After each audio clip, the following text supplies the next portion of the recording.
Narcotic బ్యూరోలో డిఎస్పీగా పనిచేస్తున్నా. నేను Nizamabad regional ఏరియాకు ఇన్ఛార్జిని.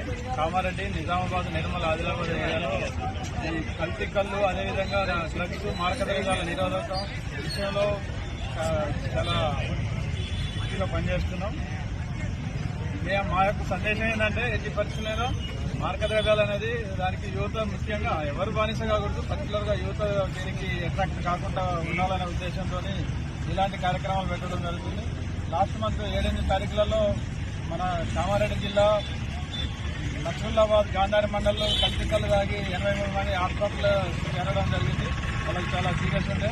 డాక్టర్లు ఇమీడియట్ గా కలిసి ట్రీట్మెంట్ కూడా వల్ల ఎలాంటి ప్రాణాపాయం లేకుండా బయటపడుతుంది.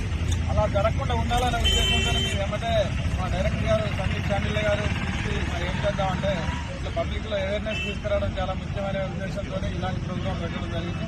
ఒక 15 డేస్ బ్యాక్ జిల్లా మొత్తం 22 టీములు ఏర్పాటు చేసి జిల్లా మొత్తం ఒకే రోజు ప్రతి మండలంలో 4 గ్రామాలు సెలెక్ట్ చేసుకుని ఆ గ్రామాలలో ప్రజల్ని కేటర్ చేసి ప్రజల్ని ఒక చైతన్యం చేసే కార్యక్రమం చేసినా అక్కడ చాలా మంచి రెస్పాన్స్ వచ్చింది ప్రజల్లో.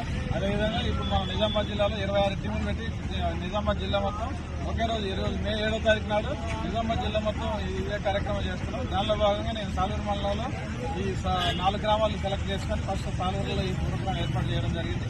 ఈ ప్రోగ్రాంకు పెద్ద ఎత్తున ప్రజలు మద్దతు తెలిపి కల్తీకల్లు వద్దు మంచి జీవితమే ముద్దు, కల్తీకల్లు వద్దు మంచి జీవితమే ముద్దు అనే నినాదంతో మేము ర్యాలీ చేయడం జరిగింది. దీనికి వచ్చిన ప్రతి ఒక్కరికి కూడా పేరు ధన్యవాదాలు.